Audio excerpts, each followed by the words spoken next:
Alkitab yang memberikan kita kehidupan bijaksana, kita mau memuji Tuhan terlebih dahulu. Mari saudara-saudara sekalian, kita memuji Tuhan dari lagu nomor pertama, Inilah Duniahu. Di sini apakah ada teman-teman yang pertama kali menyanyikan lagu ini? Bisa angkat tangan. Ya, 1, 2, 3. Oh, lumayan banyak juga ya, sekitar sepertiga. Ya, kami akan menyanyikan, dan yang belum pernah kita belajar bersama.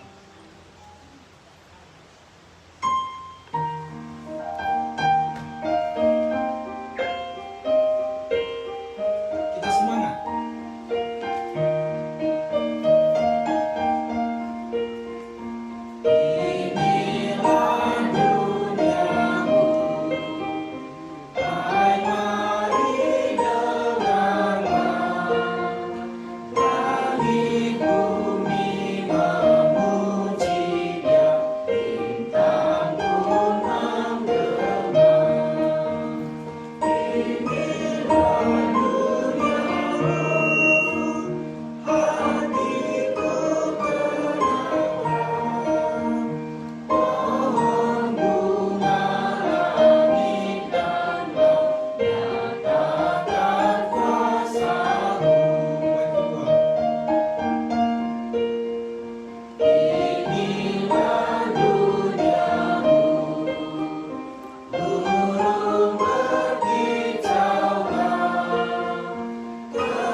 Belum mendengar kita semua mengeluarkan suara untuk memuji Tuhan.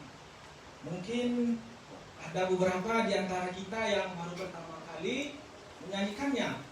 Tapi kita akan nyanyikan sekali lagi, dan saya berharap kita dapat bernyanyi dengan penuh sukacita, dengan membuktikan suara kita keluar dari mulut kita.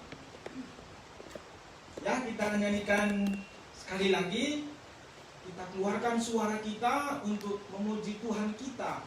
Kita bisa ada di dunia ini, di dunia milik Bapa.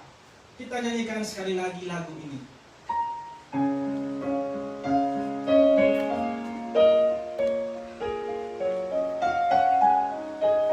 Semua bernyanyi.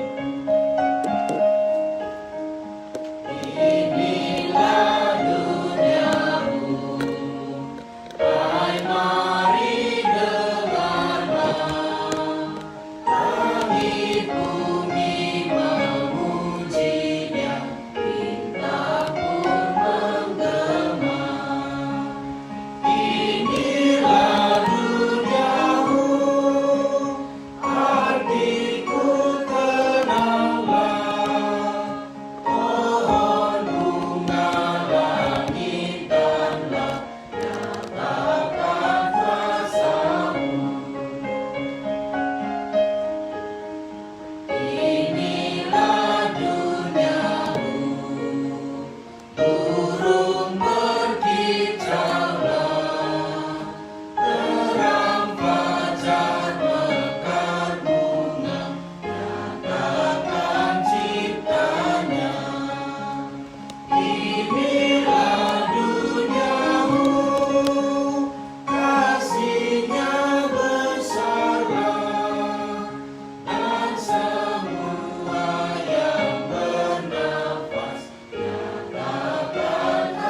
pernah bersuka cita atas keberadaan kita?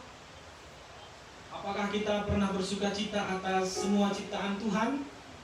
Lagu ini mengajarkan kepada kita, dunia ini baik untuk ditinggali, karena yang menciptakan dan yang memelihara adalah Tuhan kita. Kita lihat burung-burung, kita dapat bersuka cita. Siapa pernah di sini bersuka cita karena dia melihat ciptaan Tuhan? Coba angkat tangan. Ya, banyak ya. Ya, puji Tuhan, tangan diturunkan. Dan kita juga bersyukur bersuka cita dengan nyanyian. Kita akan masuk di dalam doa. Mari kita berdoa. Bapa kami yang di surga, kami bersyukur kepadamu Tuhan atas semua anugerah Tuhan yang boleh kami saksikan, yang boleh kami nikmati. Jikalau hari ini kami ada di sini, semua ini karena anugerah Tuhan. Kami bersyukur punya Allah yang baik, yang telah menciptakan kami, tetapi juga yang memimpin hidup kami, memelihara hidup kami sejak kecil sampai hari ini. Bapa di sorga, kami bersyukur saat ini kami boleh bersekutu di dalam rumah Tuhan yang ada di tempat ini. Kami bersyukur dari berbagai tempat kami boleh dikumpulkan dengan satu tujuan, yaitu menyembah Tuhan Allah yang telah menciptakan kami dan juga ingin menikmati Tuhan. Bapa di sorga, kami mohon Tuhanlah yang bekerja di tengah-tengah kami, memberikan Roh Kudus Tuhan kepada setiap kami, sehingga pertemuan kami hari ini boleh menjadi sukacita, boleh menjadi waktu yang sangat baik untuk kami bertemu dengan Tuhan. Kami menyerahkan seluruh acara kami dari awal hingga akhir. Kiranya Tuhan terus pimpin.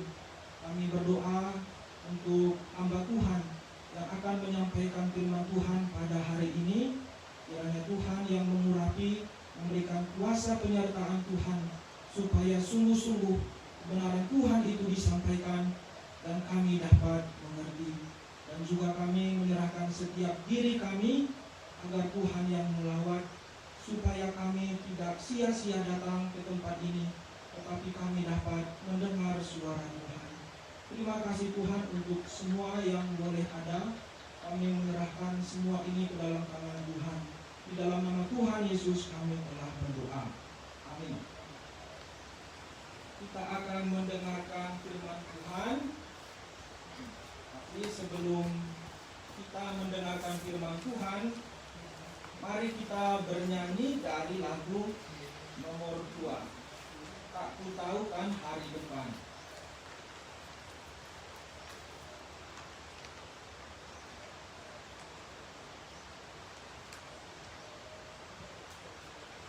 Tahu kan hari depan.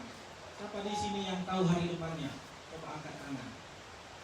Tidak ya, kita tidak bisa tahu segala sesuatu yang akan datang, tapi lagu ini mengajarkan kita tidak gelisah karena kita berjalan bersama Tuhan Yesus. Mari kita menyanyikan lagu ini.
karena surya kan lenyap.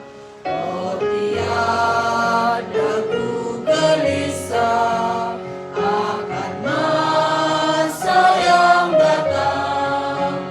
Ku berjalan serta Yesus, maka hatiku tenang. Banyak hal tak ku mengerti akan masa yang datang, namun terang bagiku ini tangan Tuhan yang pegang.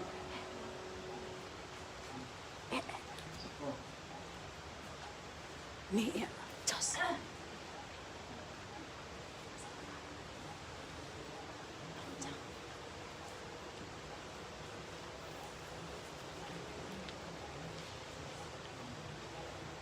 Selamat pagi.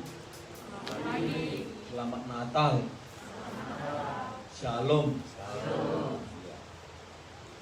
Kita bersyukur kepada Tuhan. Tuhan memberi kita kesempatan dalam keadaan pandemi.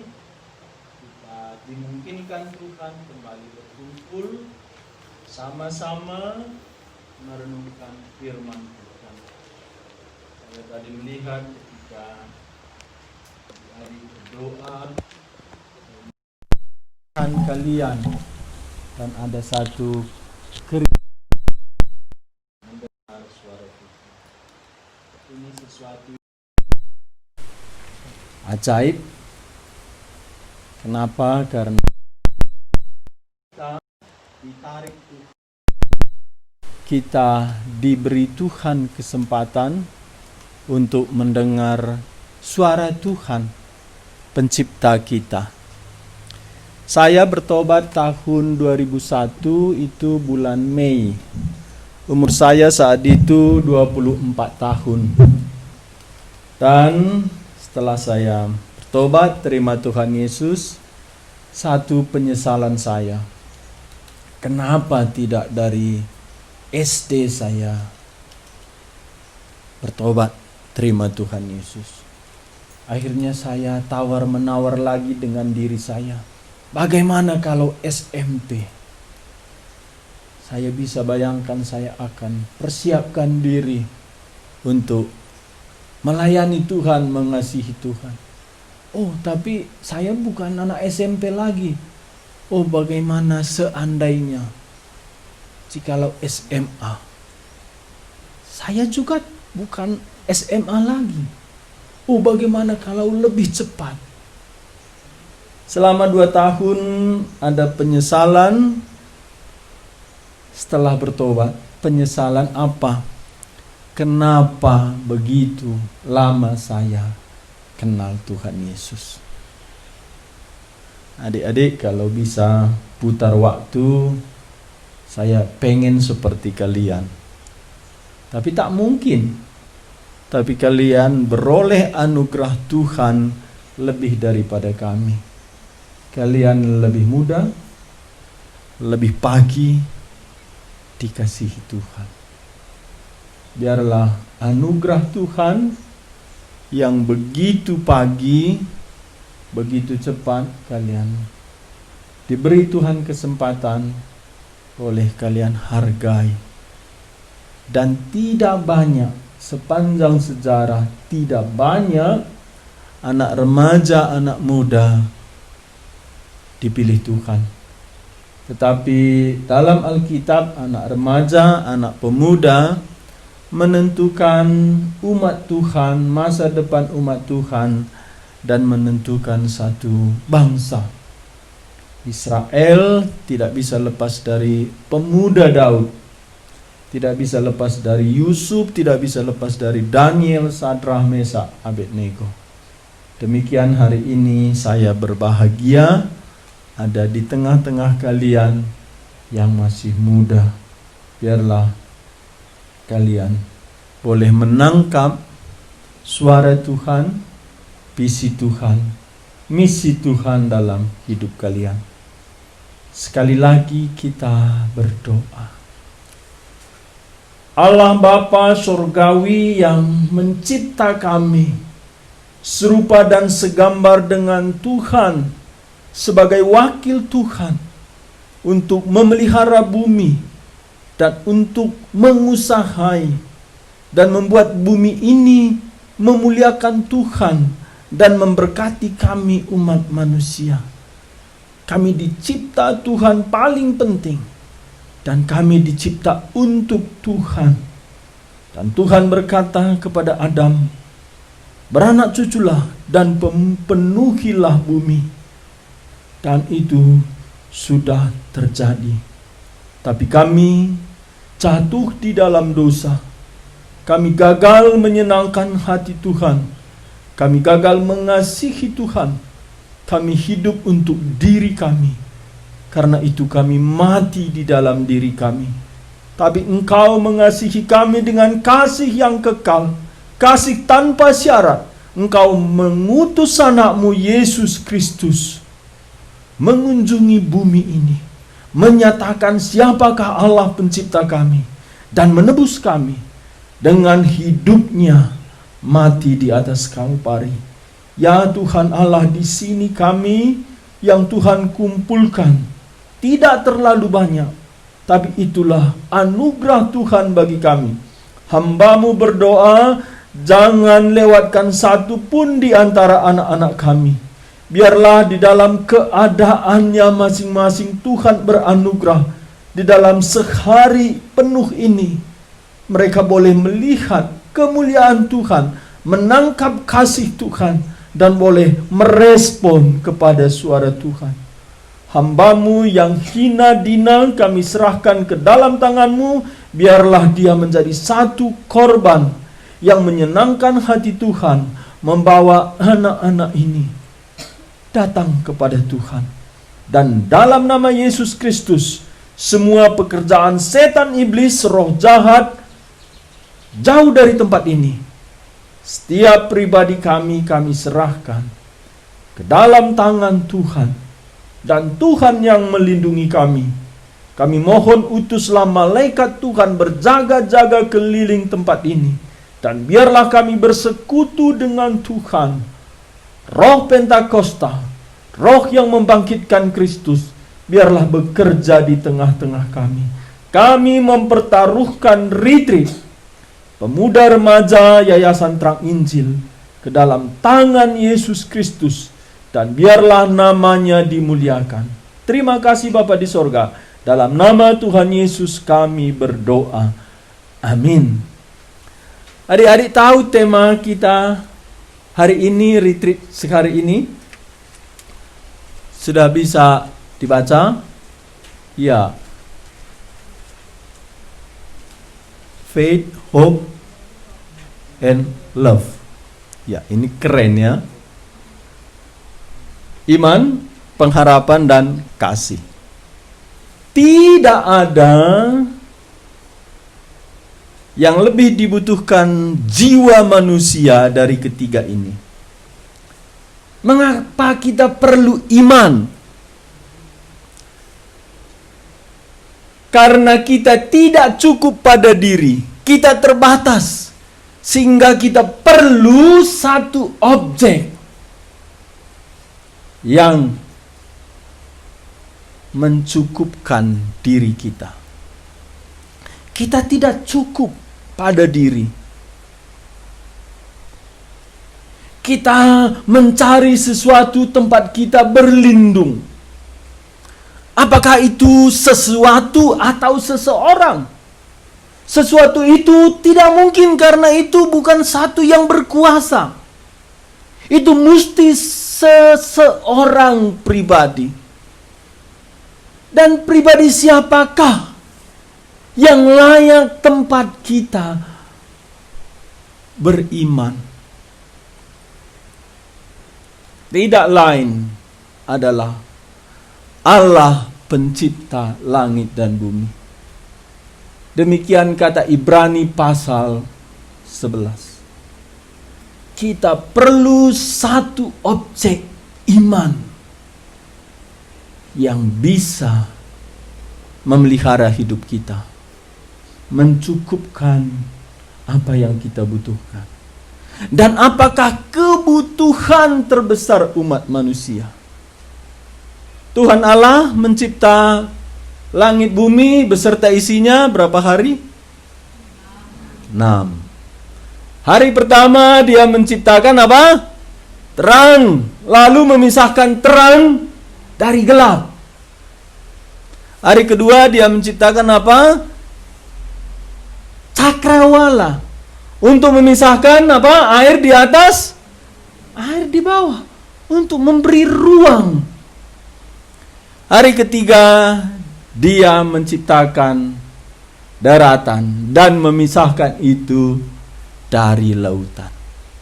3 hari ini kata memisahkan. Dan hari keempat dia menciptakan tumbuh-tumbuhan. Tumbuh-tumbuhan perlu oksigen sudah ada. Tapi tumbuh-tumbuhan perlu sinar matahari. Sehingga hari keempat dia menciptakan tumbuhan sekaligus matahari. Tapi hanya tumbuhan kurang. Tuhan Allah melihat lautan, dia menciptakan ikan di laut dan burung di udara. Inilah hari ke-5. Lalu Tuhan Allah menciptakan semua binatang melata berkaki 4, ternak dan hewan liar hari ke-6 dari debu. Tapi Tuhan Allah cukup berbicara. Saya dari SD, SMP, SMA ditipu guru agama. Dia berkata, hari ke-5 binatang melata, binatang berkaki 4, binatang ternak, binatang liar. Tidak.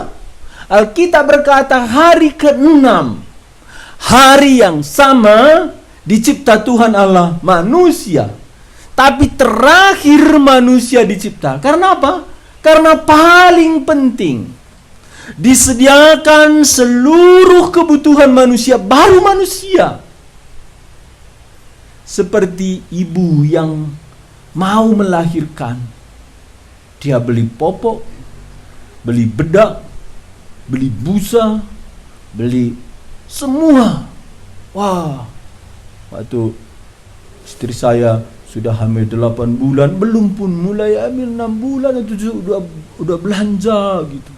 Kenapa? Karena akan lahir seorang bayi. Kita senang.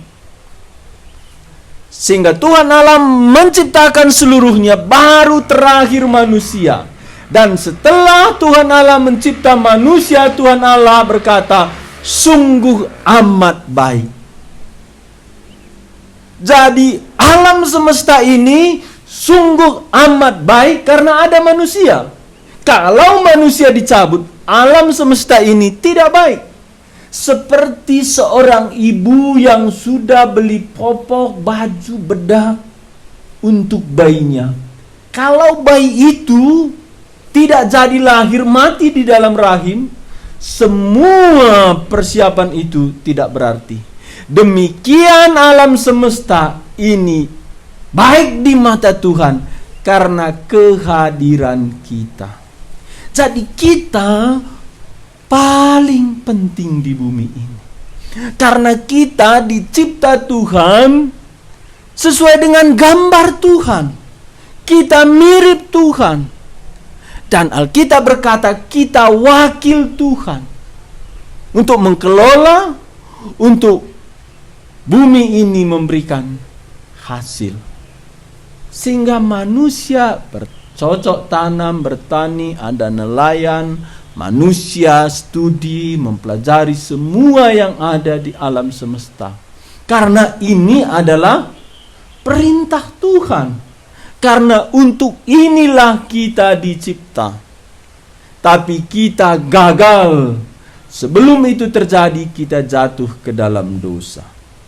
Mari kita buka Ibrani pasal 11.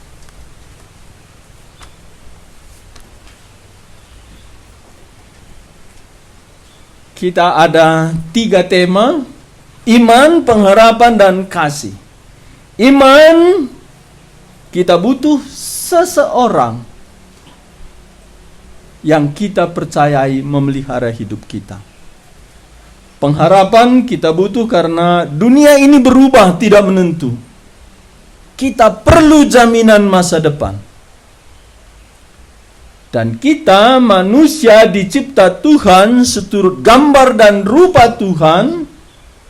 Alkitab berkata, Tuhan itu adalah kasih, Allah itu adalah kasih. Allah itu mengasihi dan dikasihi. Sehingga hanya kekristenan yang memungkinkan menjawab siapa pribadi Allah. Karena Allah adalah kasih, Allah harus mengasihi dan Dia juga dikasihi. Demikian Tuhan Allah mencipta manusia yang juga perlu dikasihi dan mengasihi. Sehingga kita tidak mungkin hidup jauh dari manusia lain. Karena kita butuh dikasihi dan mengasihi. Kita coba tema kita yang pertama, iman. Apa itu iman?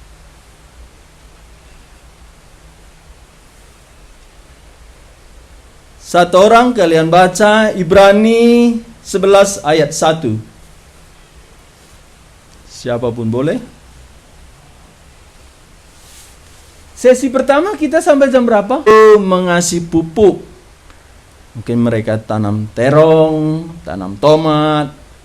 Kenapa mereka itu menanam, menyiram, memupuk? Karena mereka mengharapkan ada sesuatu yang dihasilkan melalui itu. Itu adalah dasarnya iman. Iman adalah dasar dari segala sesuatu yang kita harapkan. Kalian apa yang kalian harapkan? Kita tidak mungkin hidup tanpa pengharapan. Ketika kita berharap, harus dasarnya iman. Apa kalian harapkan?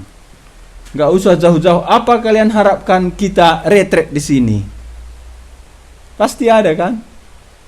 Entah kalian harapkan nanti berenang, boleh juga. Ada mangga jatuh, boleh juga. Ada ketemu sama si dia, boleh juga. Si dia itu apa? Teman sekolah lah. Iman melampaui yang kita lihat. Sebelum kita beriman kepada Tuhan, sebenarnya kita sudah beriman. Siapa tadi gosok gigi? Yang nggak gosok gigi nggak usah angkat tangan. Yang gosok gigi aja, yuk. Ada juga yang nggak angkat tangannya. Yang nggak gosok gigi nggak usahlah angkat ya. Kalian tadi pakai odol? Kenapa pakai odol? Kenapa bersih? Ada apa di dalam odol? Busa. Apakah asal berbusa bisa jadi odol? Tapi kenapa kalian berani pakai odol? Kalau ada sianida di odol bagaimana? Jadi kalian gosok gigi pun perlu iman. Tahu? Gitu kan? Perlu iman. Padahal kalian nggak tahu apa itu isinya, apa bahan kimianya. Tapi kalian berani gosok gigi kan? Karena apa? Ada iman. Nanti kita makan siang di sini. Makan siang atau enggak? Kalian panitia? Ikannya apa? Asam manis. Apa asam manisnya? Nila ya. Kalian berani nanti makan asam manis nila? Iya, kenapa berani? Iya, kalian beriman sekali.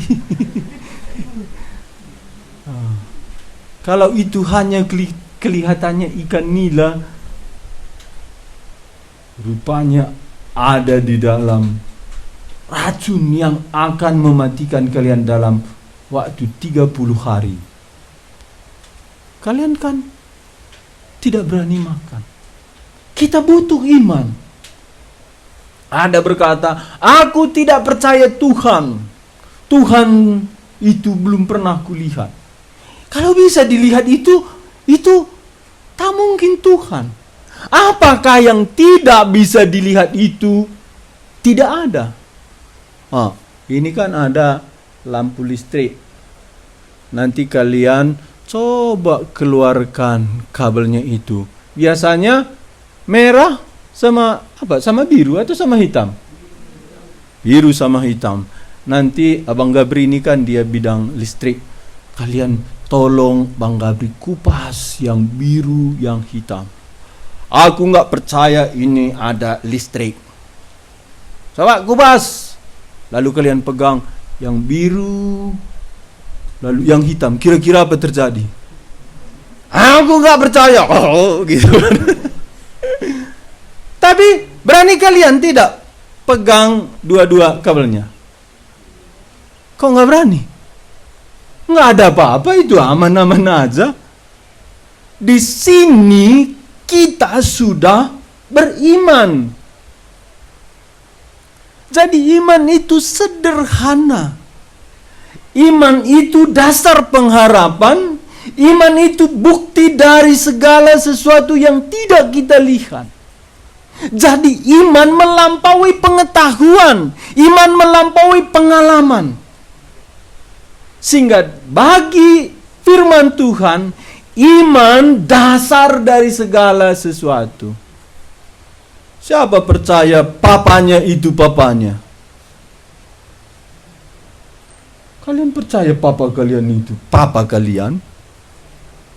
Yang sekarang ada di ladang di rumah? Jangan-jangan tetangga yang asli papa kalian. Dari mana kalian percaya papa kalian itu papa kalian? Saya pertama masuk sekolah teologi, tanya dosen saya, pikir ini kurang ajar. Kamu dari mana? Dari Tanah Karo. Siapa papamu? Siapa papamu? Katanya pun saya nggak suka. Siapa senang? Siapa papamu? Tanya. Kalian suka? Aku nggak suka, gitulah. Aku kasih tahu. Betul itu papamu, katanya. Betul, aku bilang. Kok tahu? Dari mana kau tahu? Lalu ada satu mahasiswi itu agak jengkel dia. Karena dikasih tahu mama, katanya. Jadi papa kalian itu papa kalian yang paling dipercaya. Menyatakan papa kalian siapa? Siapa? Kalau papa itu berkata, aku papamu, belum terjamin itu. Lebih bisa dipercaya siapa? Mama. Anakku, itu papamu. Itu wahyu. Itu penyataan.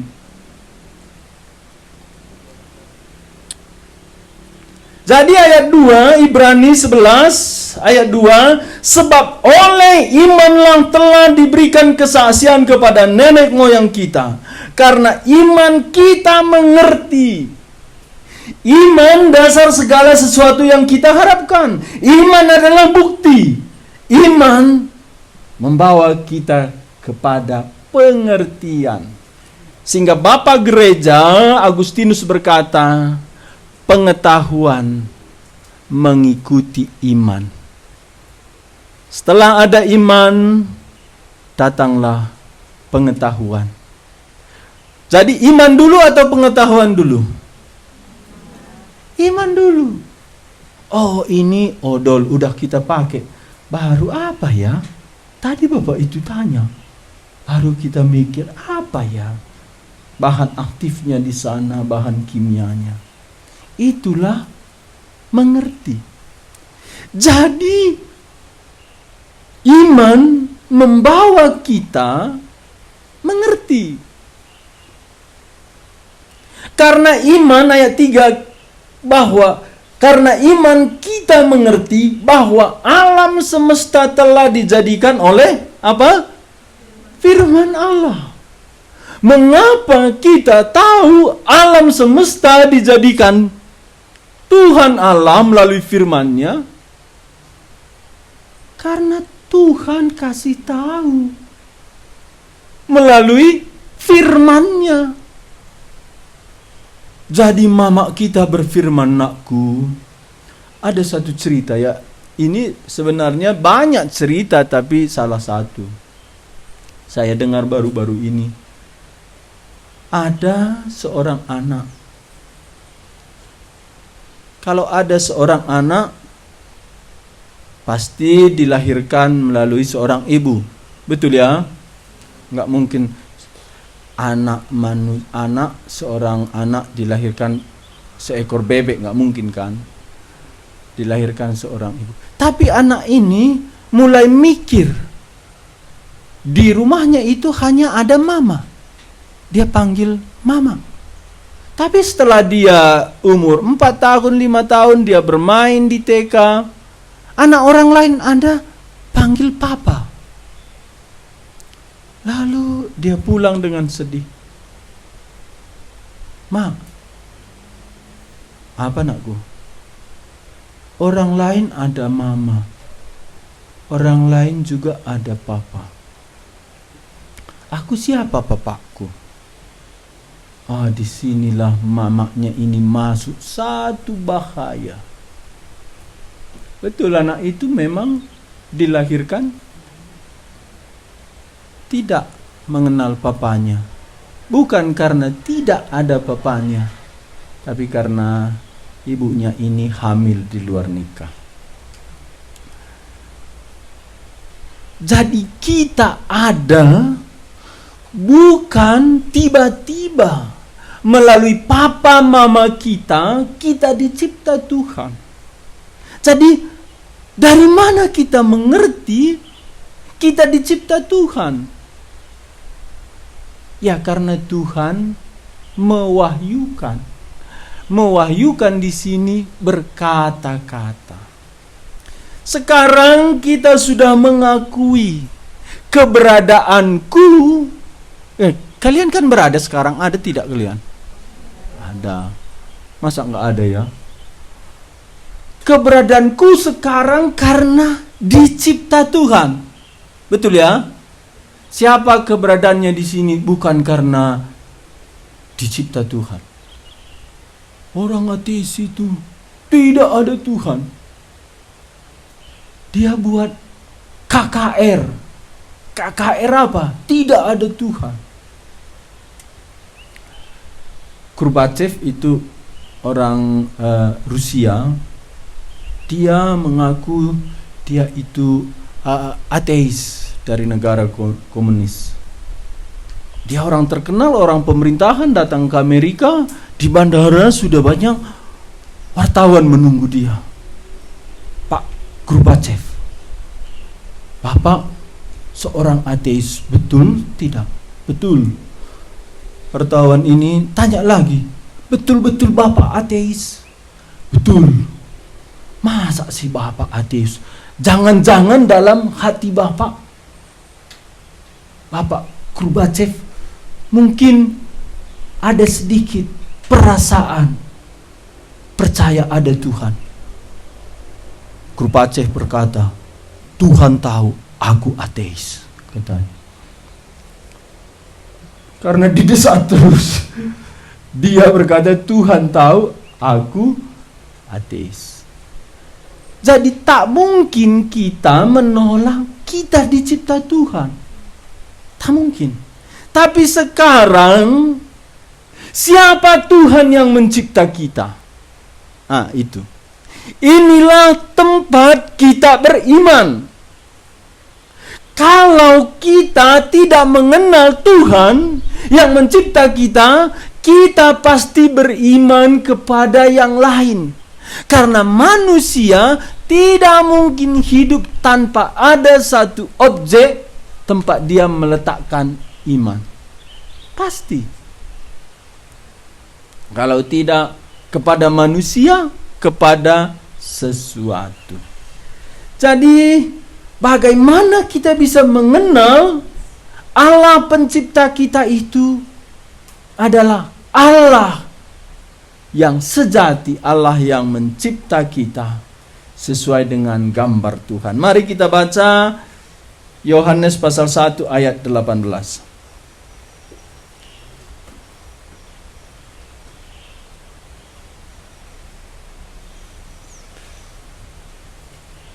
Satu orang kalian baca Yohanes pasal 1 ayat 18.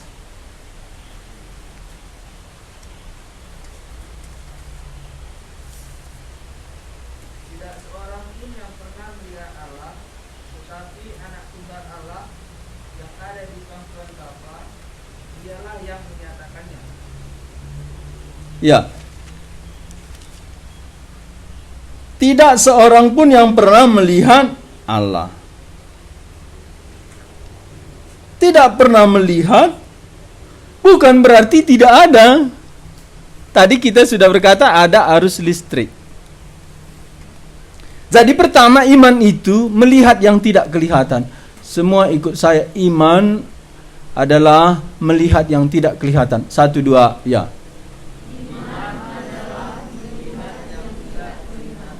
Iya. Demikian tadi Ibrani pasal 11 ayat 1. Allah tidak pernah dilihat, tapi Dia ada. Dia ada. Dia tidak mungkin tidak ada. Jadi Allah yang tidak pernah dilihat seorang pun itu, sekarang Dia keluar dari persembunyiannya, namanya surga. Untuk apa?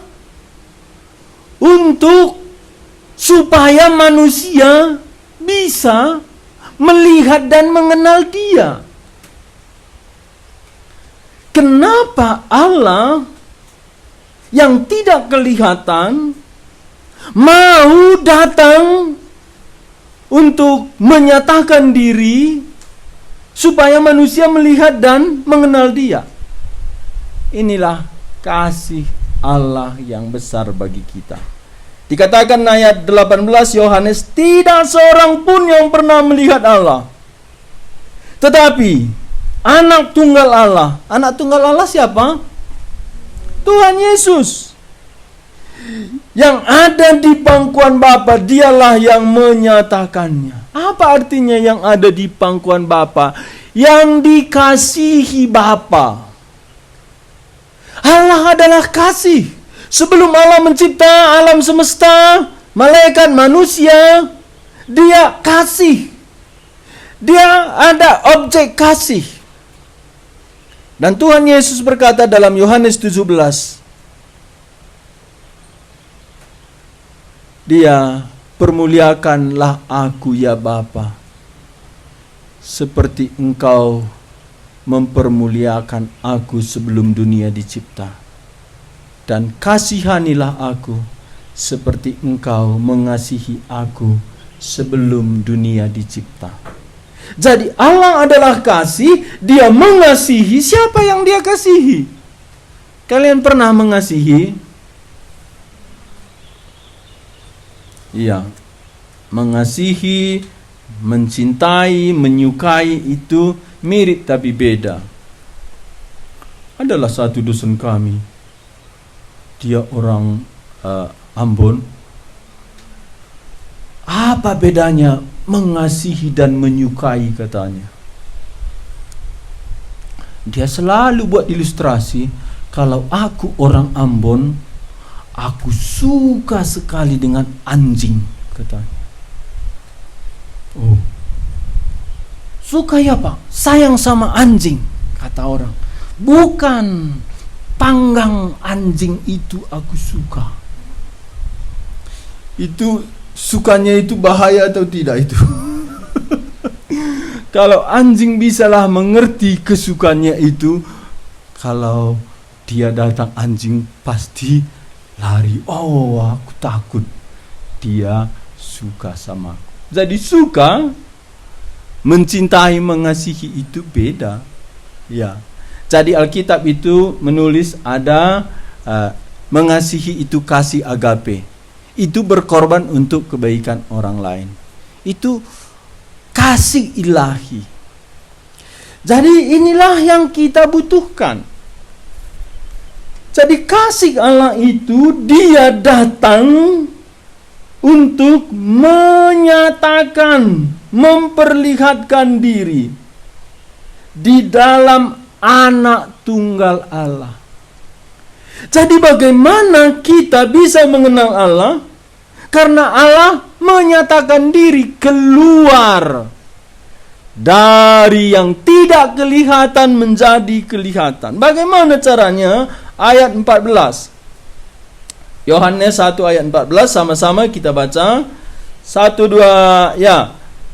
Firman itu telah menjadi manusia dan diam di antara kita. Dan kita telah melihat kemuliaannya, yaitu kemuliaan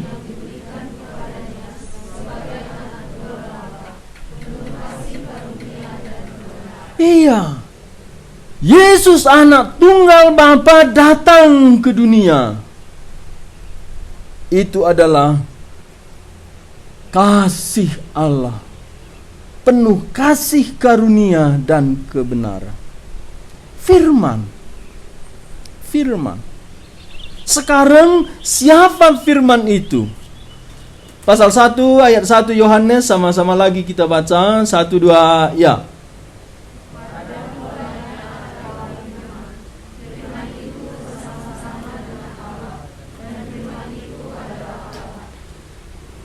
Dan firman itu adalah Allah.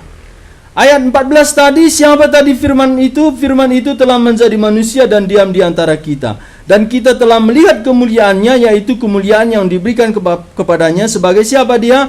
Anak tunggal Bapa. Firman itu anak tunggal Bapa. Siapa tadi anak tunggal Bapa? Tuhan Yesus. Tuhan Yesus sebelum datang ke dunia namanya Firman. Jadi firman itu siapa? Ayat 1 dikatakan, pada mulanya adalah firman. Pada mulanya di sini sebelum penciptaan. Makanya bahasa Karo diterjemahkan ope denga ijadikan di bata dunia enda. Pada mulanya adalah firman. Jadi pada mulanya adalah firman, sebelum penciptaan firman itu telah ada. Di mana firman itu bersama-sama dengan Allah. Allah di sini Bapa. Dan firman itu adalah apa? Siapa? Allah. Oh, kalian aja baca ayat 1 yuk. Ini ayat yang paling dasar, paling penting. Sehingga Rasul Yohanes menuliskan pasal 1 ayat 1, kata atau firman di sini siapa? Dia adalah Allah. Sekali lagi kita baca Yohanes 1 ayat 1, 1, 2, ya.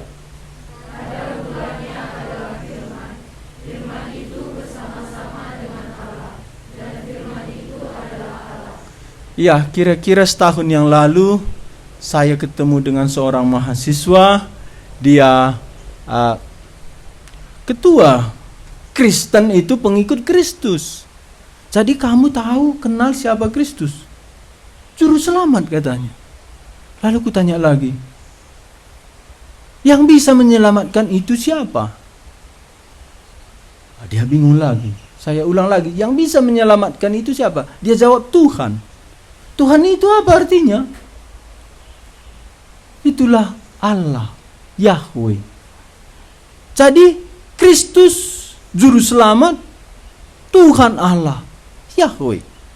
Kutanyalah, apakah kamu tahu Yesus itu adalah Allah? Lihatnya aku. Kulihat lagi lah dia. Masa dia lihat aja aku nggak boleh lihat dia. Kulihat lagi lah. Ada ayatnya katanya. Ayat apa? Aku bilang, mulai dari sore sampai jam 10 malam. Nggak mau dia pulang dari rumah kosan orang ini. Ada ayatnya katanya. Banyak, aku bilang. Oh, ada ayatnya Yesus Allah? Ada. Boleh kasih tahu aku? Katanya. Boleh sekali. Langsunglah ku ambil Alkitabku. Kusuruhlah dia baca ini. Pada mulanya adalah firman. Firman itu bersama-sama dengan Allah. Firman itu adalah Allah. Kamu tahu siapa firman? Yesus katanya. Kamu tahu Yesus Allah. Oh, kok nggak pernah ku baca ini? Katanya pula. Kok nggak pernah ku baca? Jadi apa kalian baca? Ku bilang Alkitab. Pernah kau baca ini? Ku bilang. Karena dia marganya Tarigan juga. Pernah juga, tapi nggak pernah aku tahu katanya. Mana lagi ayatnya Pak? Katanya. Wah, berapa ayat ku kasih tahu kepada dia. Jadi Allah itu ada, Allah itu bisa kita kenal karena dia datang ke dunia menyatakan diri. Itulah pribadi Yesus Kristus. Jadi apakah Yesus Kristus itu adalah Allah pencipta kita? Kita baca ayat 2. Satu orang dari kalian baca ayat 2. Satu orang ayat 2 saja. Yohanes 1 ayat 2.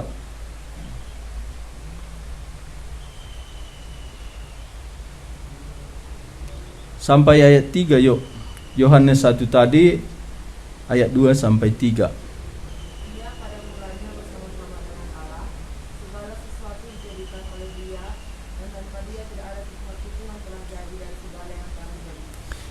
Iya, ayat 2. Ia pada mulanya bersama-sama dengan Allah. Ini artinya bukan di bawah Bapa Yesus Kristus. Bukan duluan Bapa menyusul ada Yesus. Sebagaimana Allah Bapa adalah kekal, Dia bersama dengan Yesus Kristus yang adalah firman kekal. Ayat 3 dikatakan segala sesuatu dijadikan oleh Dia.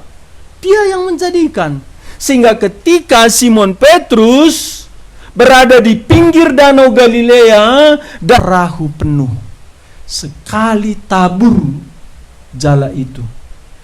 Dan seharusnya benang daripada jala itu, jaring daripada jala itu harusnya koyak.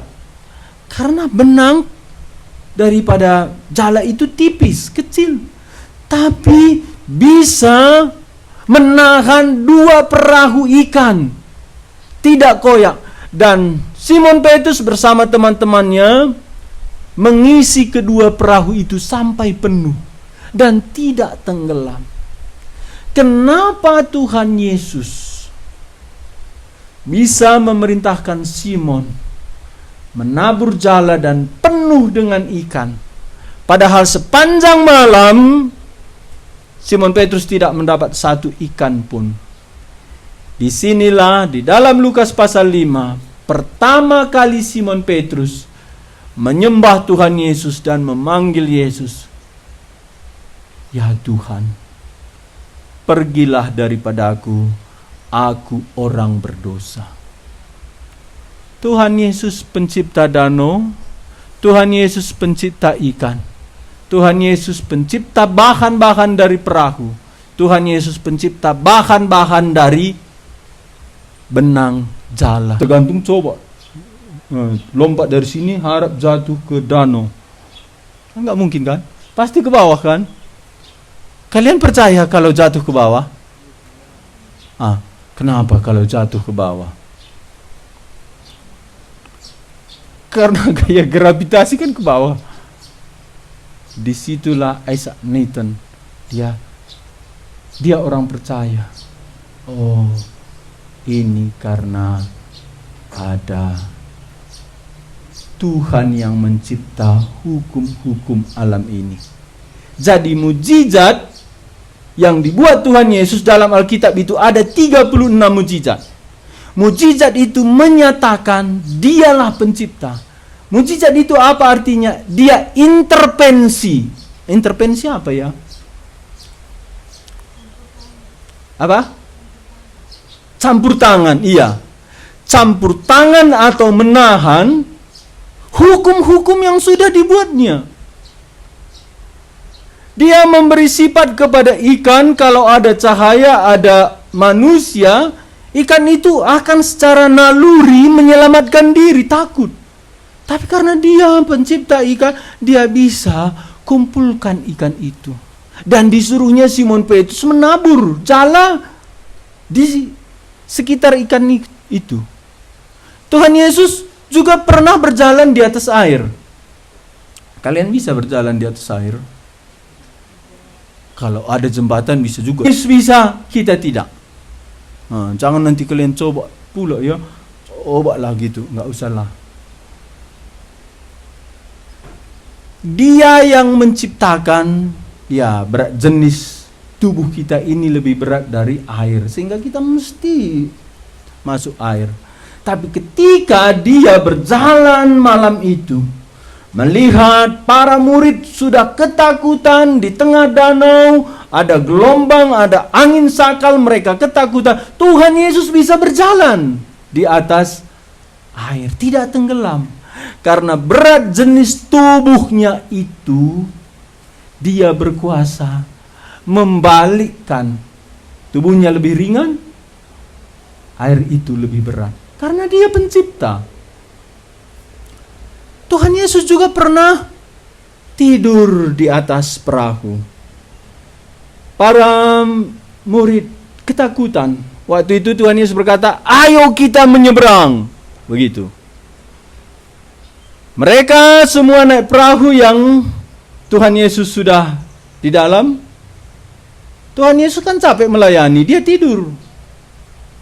Para murid ini mengkayuh perahunya. Danau Galilea itu kecil sekali, bukan seperti Danau Toba, kecil.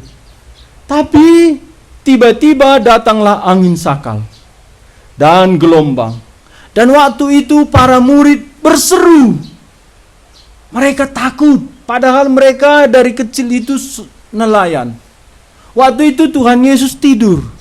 Dan seorang murid itu berkata kepada Tuhan Yesus, "Guru, apakah engkau tidak peduli kita akan binasa?" Saat itu Tuhan Yesus bangkit dari tidur dan dia berseru kepada gelombang. Dia berkata, "Diam." Gelombang diam. Dia berkata kepada angin, "Berhenti." Angin berhenti. Jadi siapakah Yesus yang datang menjadi manusia ini? Apakah dia betul-betul Allah? Kalian ada pulpen? Ada buku atau ada handphone? Catat ya.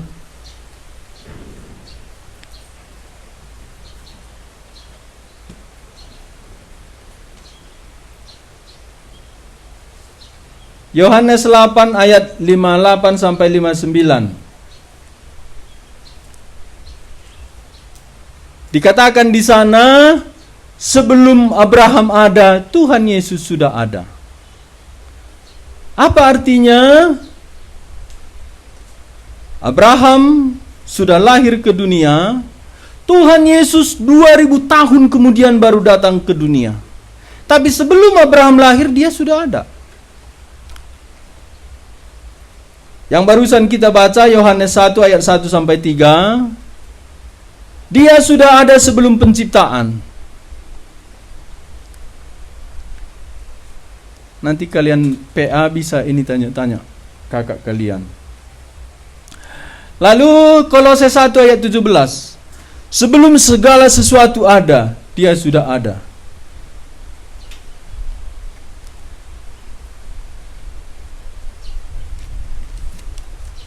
Lalu Mika 5 ayat 1 sampai 2. Mika 5 ayat 1 sampai 2, dia ada dari kekekalan. Mika. Lalu Yesaya 9 ayat 6, dia Bapa yang kekal. Lalu Ibrani 1 ayat 8. Ibrani 1 ayat 8, dia kekal untuk selamanya. Terakhir Wahyu 1 ayat 8, Dia adalah Alfa dan Omega, yang awal dan yang akhir. Jadi dalam PA kalian coba bahas ini. Jadi untuk apa? Kita perlu mengenal Tuhan Yesus. Karena kita butuh objek iman. Kedua, kita butuh seorang yang menjamin masa depan kita, itulah pengharapan. Yang ketiga, kita perlu dikasihi. Siapa yang mengasihi kita? Sesi pertama sampai di sini saya serahkan kepada MC. Tadi sesi pertama ini Tuhan Allah ada. Walaupun kita tidak melihat. Dan Dia bisa kita kenal karena Dia menyatakan diri di dalam Yesus Kristus. Dia datang ke dunia, lahir di kandang domba. Dia Immanuel, Elohim menjadi manusia. Dia Yesus, Yahweh datang menyelamatkan. Inilah objek iman kita. Karena kalau kita tidak mengenal Yesus Kristus seperti pemuda yang menjadi ketua persekutuan di kampus itu, bahaya. Saya bersyukur dia akhirnya lahir baru, dia percaya kepada Kristus. Kenapa ini paling dasar kita mengerti?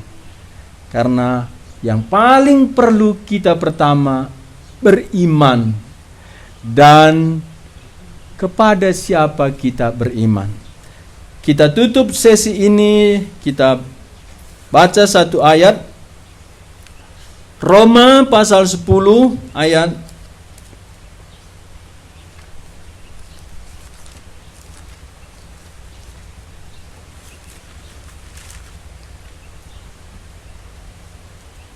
17.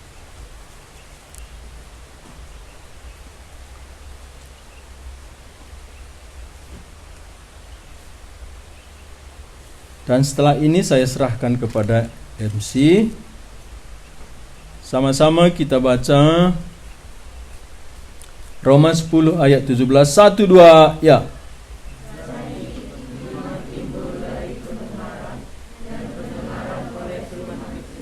Sekali lagi 1, 2, ya.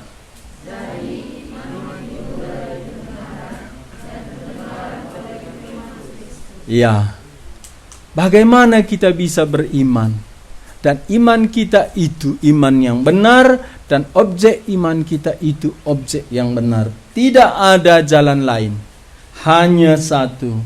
Jadi iman timbul dari pendengaran. Kita mesti dengar. Dengar apa?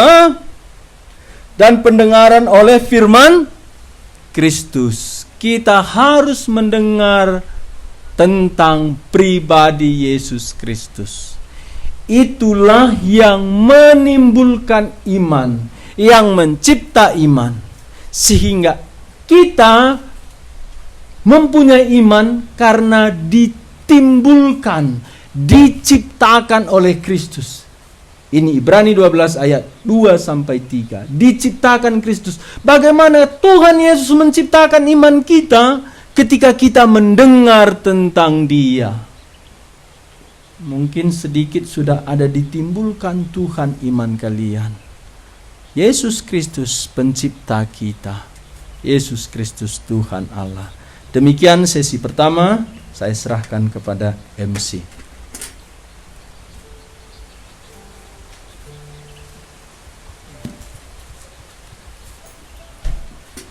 Kita bersyukur untuk firman Tuhan yang telah kita dengarkan pada sesi pertama ini. Kita bersyukur ada Tuhan Yesus yang mengasihi kita,